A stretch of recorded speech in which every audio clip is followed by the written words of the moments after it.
If you enjoy our videos, subscribe, like, and comment to support us. Thanks for tuning in.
In the several months that I had shared the Baker Street lodgings with Sherlock Holmes, I was consistently amazed by the indefatigable energy he poured into his never-ending war on crime. But my physician's eye could see the strain that perhaps another wouldn't have noticed. Thus it was one morning that I prevailed upon him to join me for a day in the country. All seemed tranquil at first, but I was to learn, as I did in later years, that when Sherlock Holmes did not seek trouble, it often sought him.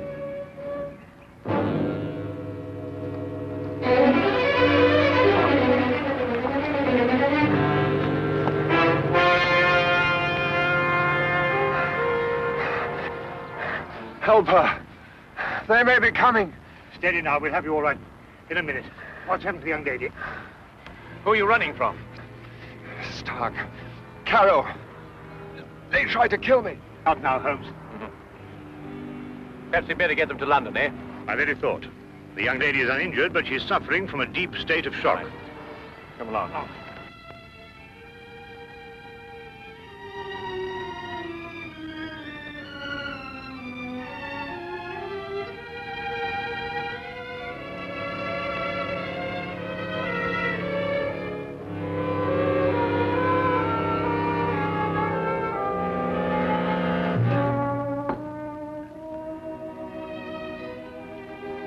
Just drink this, will you?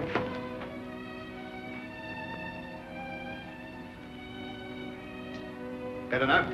Much, thank you, sir. Will she be all right, Doctor? Oh, yes, I think so. Twice last night she saved my life. Who is she? I don't know. We only met last night. I'm afraid she's mute. What? Deaf mute? No, she hears and understands perfectly. How did you meet her? Well, it all started yesterday afternoon. Seems an eternity since then. I was in my office, facing the realities of my professional situation. I suppose that everyone finds his first venture into independent business to be a dreary experience.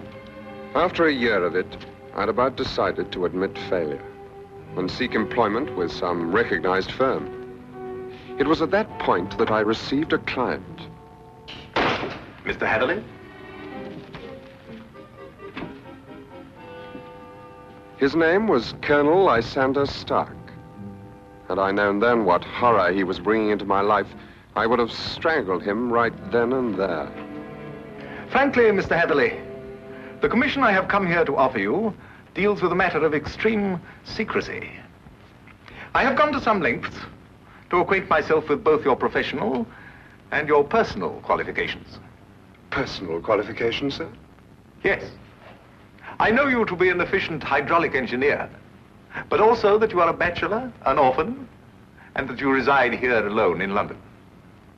Why, that's very true, but I'm afraid I don't understand. You shall when I explain the assignment. Do I have your word that our conversation will go no further than this room? Of course, sir. I shall respect your confidence. Excellent. Well then, does £50 for a night's work appeal to you? £50? I note by your expression that you suspect some illegality. Let me set your mind at rest on that score. Exactly what do you want me to do? To repair a hydraulic press, Mr. Hatherley. A rather large hydraulic press. Well, that hardly seems unusual.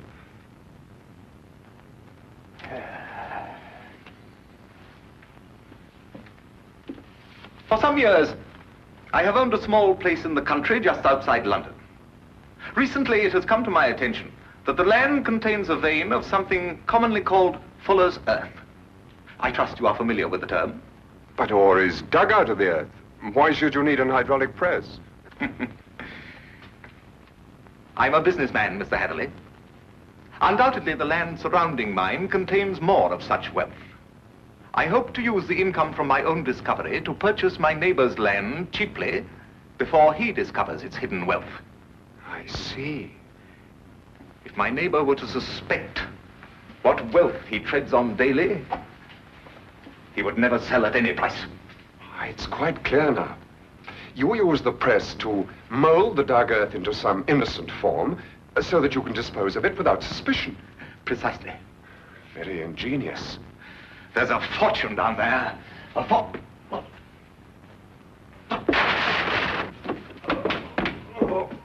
Is anything wrong? What is it, Colonel Stark? Can I get you something?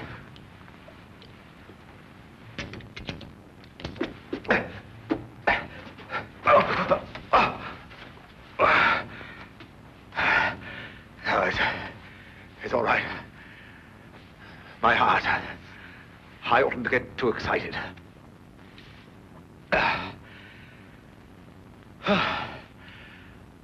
Well, I've put my trust in you, Mr. Hatherley. Do you accept the commission? When do I begin, sir? I promised to meet him that night. Last night, at Ayford Station. The time he suggested was quite late, 11:30. But he insisted that it would be less conspicuous. I freely admit that the money kept me from exercising a more natural curiosity at such bizarre proceedings. One point, sir. When we encountered you, admittedly you were in a highly nervous state, but you kept repeating that they were after you. Did this man Stark have a confederate? Yes, a foreigner, a man named Caro. I was to meet him later that night. Go on. Last night I boarded the train to Ayford and arrived there a little past 11 as ordered. And Colonel Stark was waiting? He was. We drove for almost an hour, and then we stopped suddenly, and he almost pulled me into a darkened house. Stark muttered under his breath as he fumbled to strike a match, but suddenly a light appeared at the top of the stairs.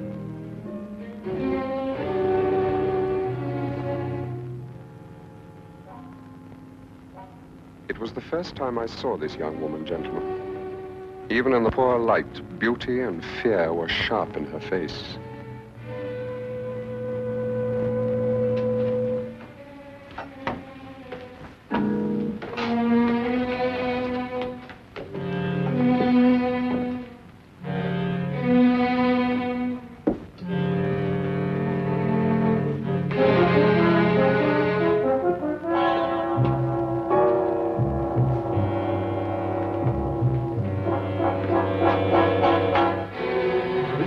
Is our housekeeper.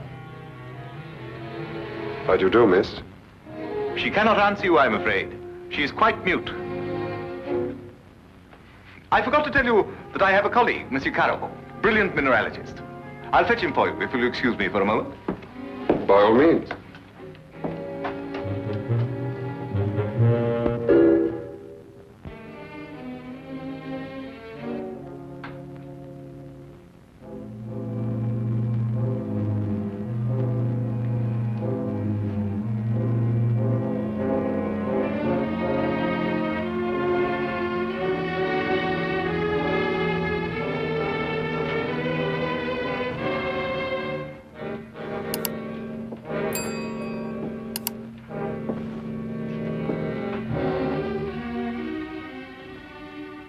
Is there anything wrong? You want me to leave? Why? Are you trying to warn me against Colonel Stark?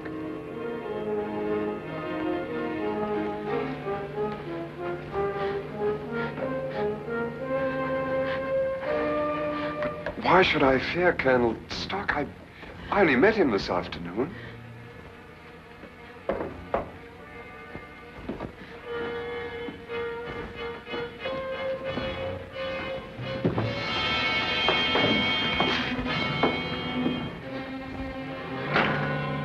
Mr. Hadley, I'd like you to meet my friend and associate, Monsieur Carroll.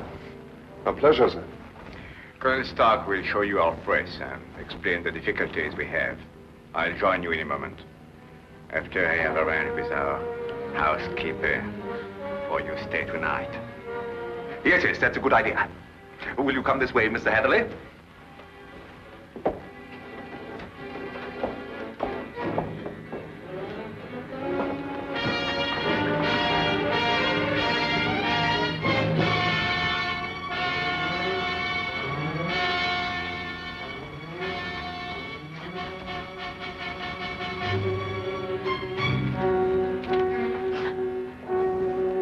I thought you have learned better, my dear. Perhaps I'll have to send you back to school.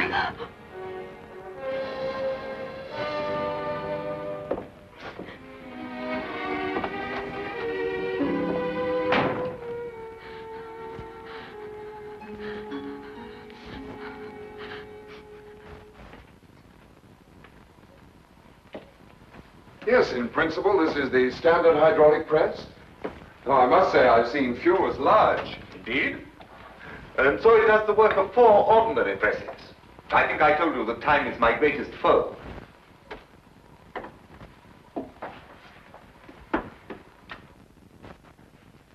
Would you bring more light, please?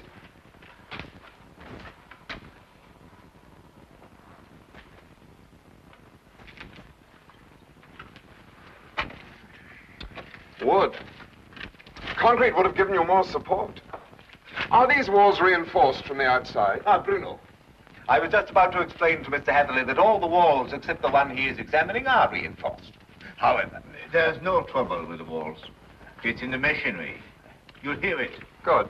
Just wanted to check up first.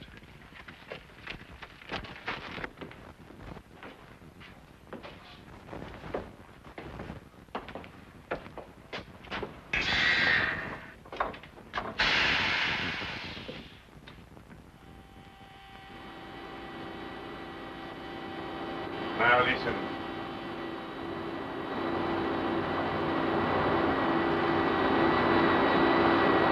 Know what it is? One of the cylinders is leaking fluid, cutting down your power. Turn it off and we'll have a look at the driving rods.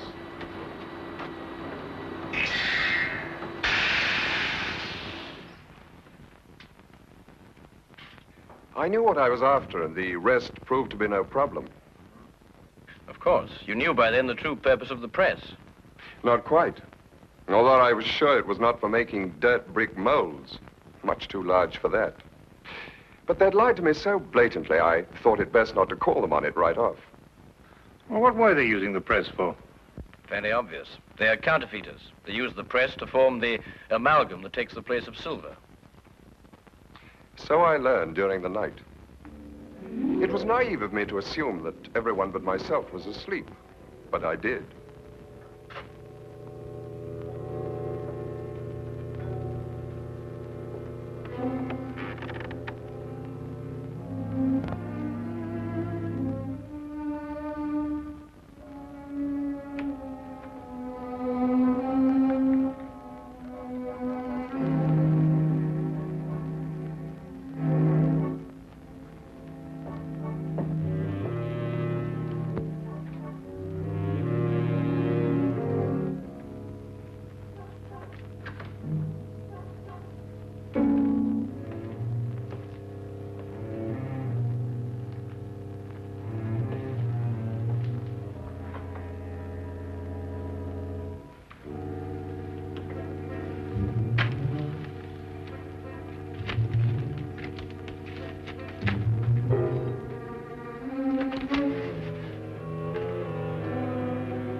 It's amalgam, Mr. Hadley.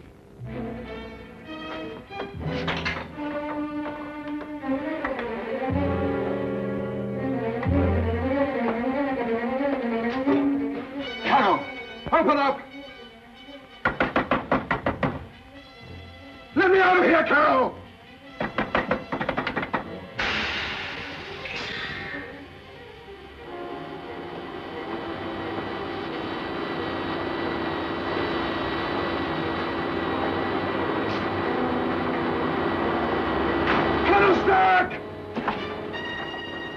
No one knew better than myself what that sound meant.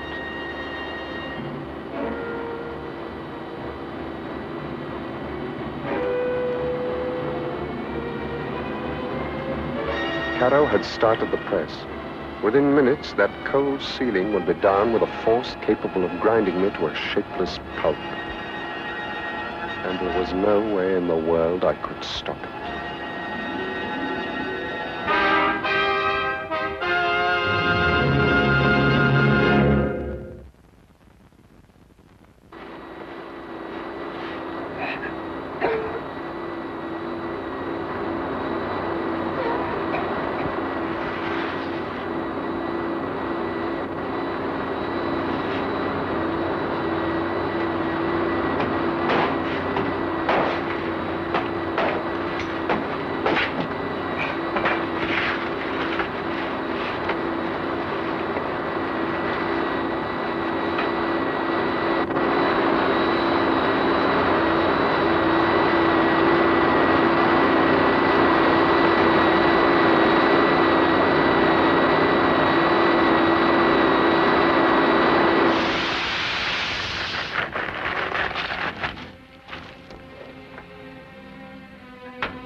You will come with me.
What is this?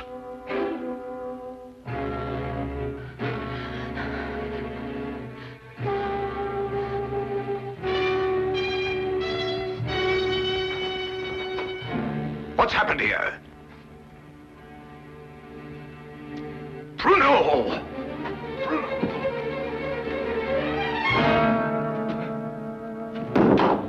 No. No.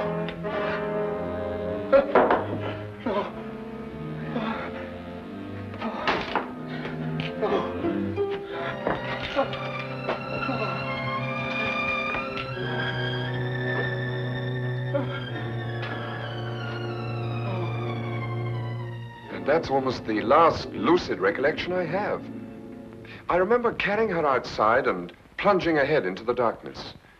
Then you have no memory of going through the woods? Almost none. The next thing I remember, you and Dr. Watson were bending over me.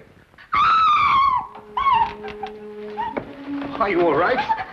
She screamed, did you hear her? Yes, quite clearly.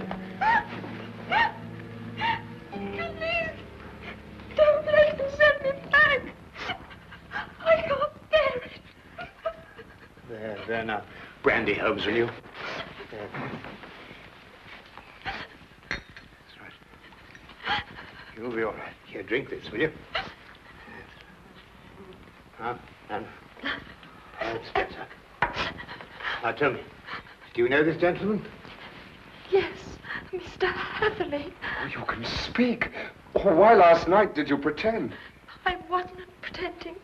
I've been unable to speak for a year. Excuse me, Miss, Connors. Ruth Connors. Miss Connors. I gather that the events of last night gave you a shock, rather like a shock you received a year ago. Yes. When I saw the gun in Colonel Stark's hand, and it was pointed directly at me, a year ago, another young man visited us to fix the hydraulic press.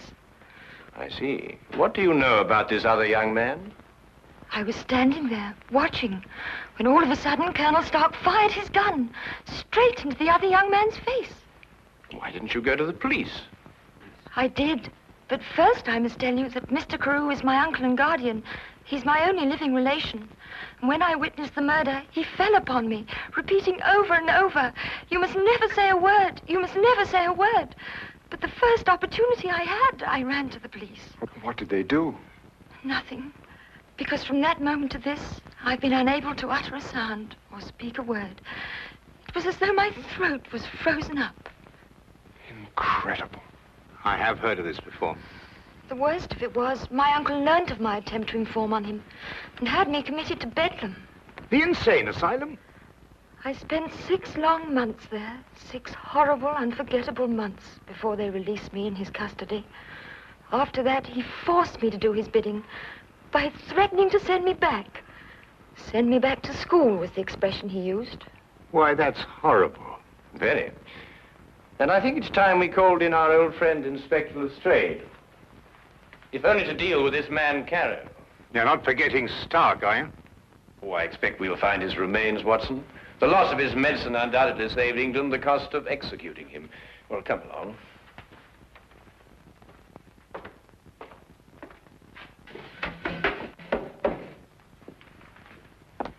Now that young Mr. Hatherley tells us about neglecting the candle while he made his escape, I can place the blame for the fire. You sure it was Colonel Lysander Stark whose remains you found here? No doubt. Several articles of authentic identification, no doubt. Anything else? No, Inspector. Sorry. All right, thank you, Constable. Now where's Holmes got himself to? He just went down to the station. He said he'd be back in a minute. Look here, if Holmes thinks he can do... I'm sorry to keep you all waiting. Well, everything's settled, Lestrade? About as settled as it's likely to be. Stark's dead. Carrow's escaped. The only thing now is to go back to London and put out an alarm for him. Oh, dear. Well, tell me, what about the money? What money? Well, you know, the money they were making, the counterfeit. Have you found any? Well, no. Oh, I suppose Carrow took it with him. Well, a man would have to be pretty desperate indeed to even bother with real money, let alone counterfeit. What are you suggesting, Holmes? Miss Connors, the only carriage used here is the carriage that Mr. Hatherley rode in. Is that right? Why, yes, I think so. I see. And that carriage has been in the livery stable since last night. Thanks to an obliging constable, I found one of Mr. Carrow's footprints. But there was no trail of similar prints leading away from the house. Mark you, I didn't imagine that he would try and make his escape on foot. How did he get away then? He didn't, my dear fellow. He's still in this house, hiding somewhere. What? Mr. Holmes, there's a cellar where... I examined that cellar myself. No, I mean the special cave they dug under the house to hide the money. And there must be an entrance from the house itself. Well, I wasn't permitted to know exactly where, but I'm sure it was in this room somewhere. Thank you. Well, let's try and see, shall we? I beg your pardon.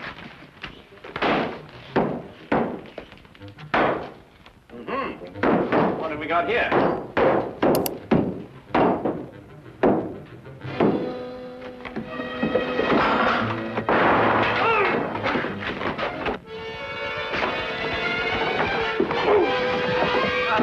Very neat, Watson.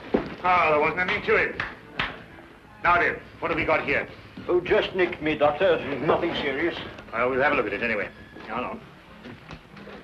Some of you may lend a hand in here. That's that. I don't believe you'll have any more trouble with Mr. Carew. This has been a nasty business all round. I've lost my £50 fee, been roughed up, but it could have been worse, I suppose. A good deal worse, my friend. For example, I believe this is yours. Mine. Yes. What is it? Your shoe, I believe. I recovered it from the press. Yes, it makes one think, doesn't it? Well, Watson, you were quite right. A day in the country can be quite relaxing.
Chapter 1. The letter of Intrigue Rain tapped a staccato rhythm against the tall windows of Hercule Poirot's London flat, a syncopated counterpoint to the crackling fire in the hearth. The room, impeccably tidy, exuded an air of refined comfort, polished mahogany furniture, a silver tray with a steaming pot of tisane, and a collection of leather-bound books arranged with geometric precision. Poirot, seated in his favourite armchair, plush, her back de fer upholstered in deep burgundy, adjusted his pince-nez and gazed at the envelope in his hand. Its cream paper, slightly yellowed at the edges, bore no return address, only his name in a hurried, ink-blotted scrawl. M. Hercule Poirot. Curio, he murmured, his moustache twitching as he turned the envelope over. The postmark was smudged. Illegible, but the weight of the paper suggested urgency, perhaps even desperation. Poirot's eyes, sharp and green as polished jade, gleamed with anticipation. A new puzzle had arrived, unbidden, to disturb the orderly calm of his morning. He slit the envelope with a silver letter opener, his movements precise, almost surgical. Inside was a single sheet, folded once, its contents penned in the same erratic hand.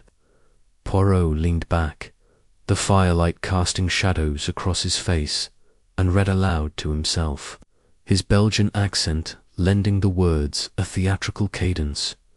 Poirot's lips pursed, a faint smile tugging at the corners. A friend, sans nom. Most intriguing. He folded the letter and placed it on the side table, his fingers drumming a thoughtful rhythm. The anonymity of the writer was not unusual cowardice or caution often cloaked such please but the challenge. Was novel, to solve a mystery without leaving his chair. The audacity of the request appealed to his vanity, and the vagueness of the great wrong stoked his curiosity. The Ashfords, a family of old money and older secrets, were not unknown. To him by reputation. Their estate, Ashford Hall, was a sprawling monument to aristocratic pride, whispered to house intrigues as grand as its marble halls.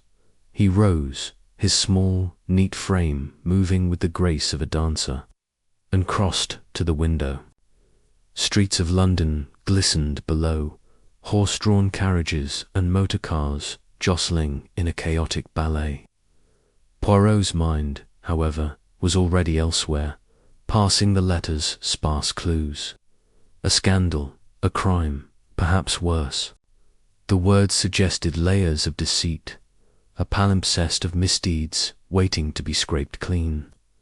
But how to begin, confined to his armchair as the mysterious correspondent demanded? Mon ami Hastings, he said aloud, though the room was empty. You shall be my legs, my eyes, my faithful hound. Captain Arthur Hastings, his loyal, if occasionally obtuse companion, was the perfect instrument for such a task. Poirot returned to his chair, poured a cup of tisanet's herbal aroma, a soothing counterpoint to the storm outside, and began to compose a mental plan. The door buzzer sounded, a sharp intrusion. Poirot glanced at the clock, 10:30, punctual as always. He pressed the intercom and spoke with crisp authority. "Entrés, Hastings. The game, it is afoot." Moments later, Captain Hastings burst into the room, shaking rain from his overcoat and clutching a sodden umbrella. His ruddy face, framed by a shock of chestnut hair, was alight with enthusiasm. "Poirot, old chap, got your note. Sounded urgent. What's the devilry this time?" He hung his coat on the rack, nearly toppling a vase in his haste, and flopped into the chair opposite Poirot. Poirot raised a hand, silencing him. "Calm yourself, Hastings. Haste is the enemy of precision. Observe." He handed the letter to Hastings, who read it with furrowed brows, his lips moving silently as if deciphering a code. "Good Lord," Hastings said, looking up. "The Ashfords there, practically royalty in Kent. Old Lord Ashford's got a seat in the House of Lords, hasn't he? And this talk of a scandal, what could it be? Blackmail, embezzlement?" Poirot's eyes twinkled. "Patience, mon ami. You leap to conclusions like a fox to a henhouse. The letter speaks of a great wrong, a crime, perhaps worse. We must not assume, but deduce. The Ashfords are a family of prominence. But prominence breeds secrets as surely as wealth breeds envy." Hastings leaned forward, his boyish eagerness undimmed. "So, what's the plan? Shall we hop a train to Kent? Nose around Ashford Hall?" Poirot's moustache quivered with amusement. Nan, Hastings. You have not read the letter closely. The writer challenges me to solve this mystery sans boga without stirring from my chair. A test of the mind, not the feet. You, my friend, shall be my emissary, while I, Hercule Poirot, shall exorcise the little grey cells from the comfort of this room. Hastings blinked, clearly sceptical. "Solve a case without leaving the flat. That's a tall order, even for you, Poirot. How do we start?" Poirot sipped his tisane, savouring the moment. "We begin, Hastings, with information. The letter is our only clue, and it is maddeningly vague. Therefore, you must gather the threads I cannot reach. The Ashfords, who are they, precisely? What whispers circulate about their name? Who might wish to expose their secrets, and why do they hide behind anonymity? These are the questions you will pursue." Hastings nodded, pulling a small notebook from his pocket. "Right. I'll need a starting point. Any ideas who this friend might be?" Poirot steepled his fingers, his gaze distant. "The writer is educated. Their prose, though hurried, is articulate. They know of my reputation, which suggests access to certain circles. Yet their fear of revelation points to proximity to the Ashfords, perhaps a servant, a relative, or a confidant. The ink, it is uneven, suggesting a trembling hand. Fear, Hastings, or perhaps haste. We must learn more of the Ashford household to narrow the field." Hastings scribbled furiously, then paused. "The Ashfords are a big family, aren't they? Lord and Lady Ashford, their son Charles, and a daughter, I think. Eleanor, was it? I could start with the local gossip in Kent, maybe visit the village near their estate." "Precisement," Poirot said, nodding. "But discretion, Hastings. You are not to storm into Ashford Hall like a cavalry charge. Begin with the village wishwood. I believe it is called. Speak to the postmaster, the publican, the vicar. They are the pulse of such places. Learn of the Ashfords' habits, their visitors, any recent disturbances, and, Hastings Poirot's voice sharpened, observe the small things, a glance, a hesitation, a word unspoken. These are the crumbs that lead to the truth. Hastings grinned, clearly relishing the adventure. I'll be your bloodhound, Poirot, but what about you? Just going to sit here sipping tea? Tisane, Poirot corrected, his tone mock severe. And yes, I shall remain here, but do not mistake stillness for idleness. The mind, Hastings, it travels where the body cannot. I shall reflect, I shall deduce, and when you return, we shall weave your findings into a tapestry of truth. Hastings stood, tucking his notebook away. Right then, I'll catch the noon train to which... Any specific questions you want me to ask? Poirot leaned back, closing his eyes as if consulting an inner oracle. Ask of recent departures from the Ashford household servants, guests, anyone who has vanished without explanation. Inquire about the family's demeanor. Are they anxious, secretive? And Hastings, note any mention of a scandal, no matter how trivial. The smallest pebble may start an avalanche. Hastings saluted playfully. Consider it done. I'll wire you if I find anything juicy. He grabbed his coat and umbrella, pausing at the door. You're sure you can crack this without seeing the place yourself? Poirot's smile was serene, almost feline. My dear Hastings, the world is full of those who run about, chasing shadows. Hercule Poirot, he sits, he thinks, and the shadows come to him. Go and return with your treasures. As the door closed behind Hastings, Poirot picked up the letter. Again, his fingers tracing the uneven script. The fire crackled, casting a warm glow across the room, but his mind was elsewhere, sifting through possibilities. The Ashfords were no strangers to rumour whispers of Lord Ashford's gambling, Lady Margaret's aloofness, Charles's ambition, Eleanor's reclusiveness. But which thread, if pulled, would unravel the great wrong the letter promised? He rose and crossed to a small writing desk, its surface as orderly as his thoughts. From a drawer, he retrieved a fresh sheet of paper and began to draft a list of questions, each one a probe into the mystery's heart. Poirot paused, his pen hovering. The challenge was intoxicating, a puzzle that demanded pure intellect, unclouded by the distractions of physical investigation. He imagined the Ashford estate, its grand facade hiding a warren of secrets, its inhabitants moving like chess pieces in a game only he could see. The letter's urgency suggested time was indeed short, but for what?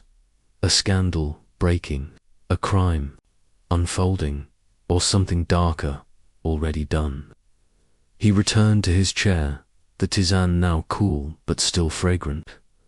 The rain had slowed to a drizzle, and the city's hum filtered through the windows, a reminder of the world beyond his flat, where answers awaited. Poirot closed his eyes, letting his mind roam. The letter was the first move in a game, and he, Hercule Poirot, was ready to play. As the clock struck 11, he felt a quiet satisfaction. The mystery had begun, its contours vague but tantalizing. Hastings would return with fragments gossip, observations, perhaps a namend from those. Poirot would build a structure of logic. The Ashfords, their secrets, their unseen enemies all, would come into focus. For now, he was content to wait. His little grey cells, already at work, spinning threads into a web that would ensnare the truth. Chapter 2. The Ashford family secrets. The late afternoon light filtered through the curtains of Hercule Poirot's London flat, casting a golden hue across the room's polished surfaces. The fire had dwindled to embers, but the air remained warm, scented with the faint herbal trace of Poirot's morning teas. He sat in his burgundy armchair, a fresh cup steaming beside him, his posture as erect as a metronome. The anonymous letter lay on the side table, its edges slightly curled from repeated handling. Poirot's green eyes, sharp and unyielding, flickered with anticipation as he awaited Captain Hastings' return from Wishwood. The village nestled near the Ashford estate.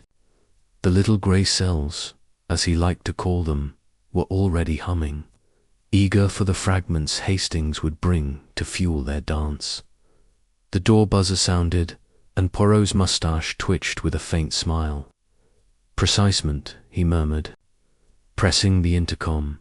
"Entrez, mon ami. You have kept me waiting long enough." Captain Hastings burst in, his face flushed from the chill October air and the vigour of his mission. His overcoat was dusted with the remnants of a country lane, and his notebook bulged in his pocket, promising a harvest of clues. "Poirot, old chap," he exclaimed, tossing his hat onto the rack with a flourish that narrowly missed a porcelain.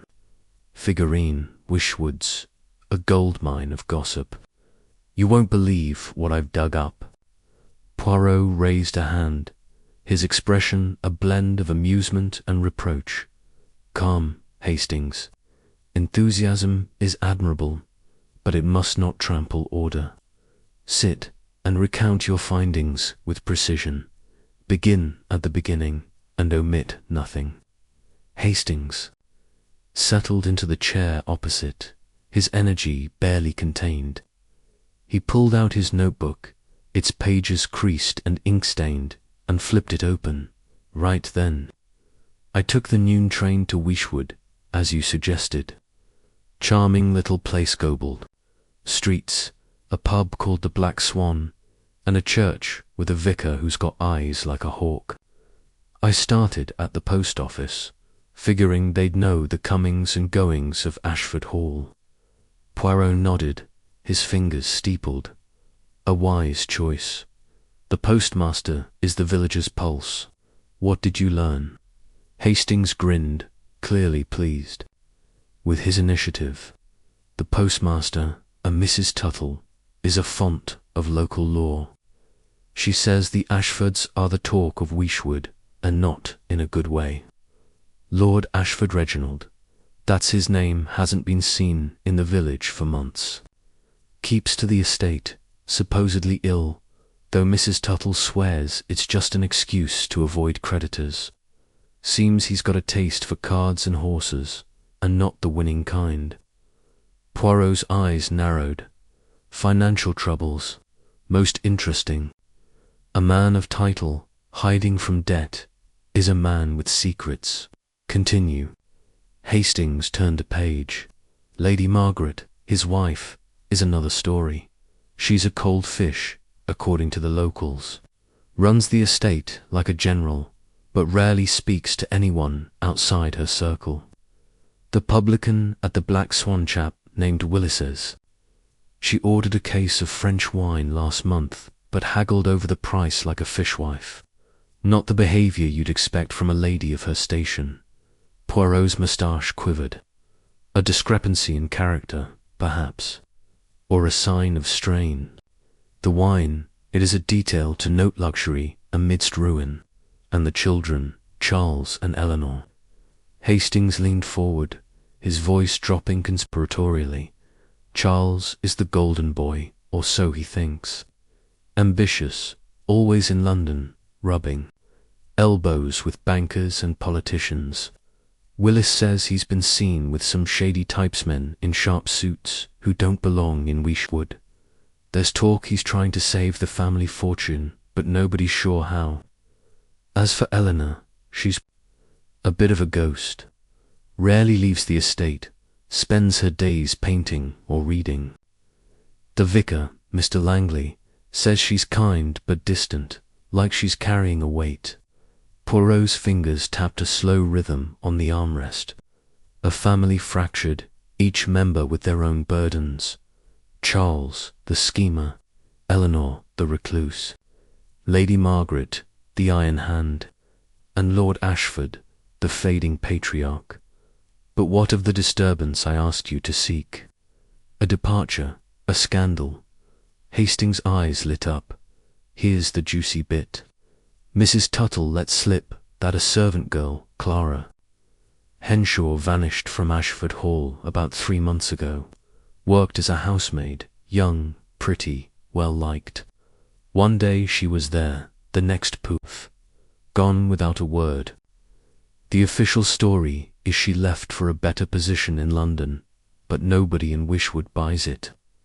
Clara was local, born and bred, and her family's still in the village. They haven't heard from her since. Poirot's gaze sharpened, his mind seizing the thread. Clara Henshaw, a disappearance, unremarked, yet whispered about. This, Hastings, is no coincidence. The letter speaks of a great wrong, and this Clara may be its heart. Did you speak to her family? Hastings shook his head. Not yet. Mrs. Tuttle said Clara's sister, Mary, works at the bakery. I thought I'd check with you before. Diving deeper, the village is buzzing about Clara, though. Willis at the pub reckoned she knew something she shouldn't. Said she was seen talking to Charles Ashford the day before she vanished, and not in a friendly way. Poirot leaned back, his eyes half closed, as if peering into a mental kaleidoscope. A servant girl, privy to secrets, arguing with the ambitious son. This is the scent we follow. Clara Henshaw did not leave of her own accord, I think. She saw or heard something dangerous, and this Charles, he is at the centre, perhaps. Hastings frowned, flipping through his notes. There's more. The vicar mentioned a strange visitor to the estate, a week before Clara disappeared. A man, not local, arrived in a sleek motor car. Stayed one night, left before dawn. Nobody knows who he was, but the servants were on edge after. Mr. Langley overheard them talking about trouble brewing. At the hall, Poirot's smile was faint but triumphant. A visitor, a disappearance, a family in disarray. The tapestry begins to form. Hastings. This man, this stranger, he is a shadow on the board. We must learn his role. But first, Clara. Her absence is the key that unlocks the door. He rose, moving to his writing desk with the precision of a clockmaker. From a drawer, he retrieved a fresh sheet of paper and began to jot down instructions, his pen moving with deliberate grace. You will return to Wishwood tomorrow, Hastings. Seek out Mary, Clara's sister. Ask what Clara said in the days before she vanished. Any fears, any confidences. Be gentle, mon ami. Grief makes the heart fragile. And then find the butler of Ashford Hall. A butler sees all, hears all, and speaks little. He will know of this visitor, and perhaps of Clara's quarrel with Charles. Hastings nodded, scribbling the orders. The butler, think he's hiding something. Poirot's eyes gleamed. Everyone hides something, Hastings. The butler, let us call him. The gatekeeper of secrets will have seen what others miss. His loyalty to the Ashfords may bind his tongue, but you, with your charm, will loosen it. Hastings chuckled, pocketing his notebook. Flattery, Poirot. I'll do my best. Anything else? Poirot paused, his gaze drifting to the letter on the table. Observe the mood of the village. Is there fear? Suspicion? The letter's writer is close to the Ashfords, I am certain. They may be watching, waiting for a sign that their plea has been heard. Note any who seem overly curious about your inquiries. Hastings stood, retrieving his hat. Right, I'll be on the early train. Should I wire you with updates? But only if the matter is urgent. Otherwise, return with your findings. The mind of Hercule Poirot requires the full picture to paint its masterpiece. Tone was light, but his eyes were serious, already weaving the threads Hastings had brought into a pattern only he could see. As Hastings departed, the flat fell silent, save for the soft ticking of the mantel clock. Poirot returned to his armchair, the letter in hand. Clara Henshaw's disappearance was no mere coincidence. It was the crack in the Ashford facade, the first glimpse of the great wrong the letter promised. Charles Ashford, with his ambition and questionable associates, was a likely architect of deceit. But the stranger in the motor car, the whispers of trouble, the hidden rider, they were pieces of a puzzle still taking shape. Poirot sipped his tisane, its warmth a quiet comfort. The rain had returned, a gentle patter against the windows, but his mind was far from the London gloom. He pictured Ashford Hall, its grand halls echoing with secrets, its servants moving like ghosts, its family bound by pride and peril. Clara Henshaw, he mused, had stumbled into a truth too dangerous to bear. Was it theft, betrayal, or something darker, buried in the estate's shadowed corners? He set the letter down, his fingers lingering on its ink-blotted words. The challenge remained to solve this mystery without stirring from his chair. Yet already the little grey cells were at work, sorting, analysing, building a structure of logic from Hastings' scattered clues. The Ashfords' world was unravelling, and Poirot, with his armchair as his throne, would be its unraveller. Clock struck 5, and Poirot smiled. The day had been fruitful, the mystery's edges sharper than before. Hastings' return would bring more pieces, and from them the truth would emerge. For now he was content, the quiet satisfaction of a hunter who knows the quarry is near.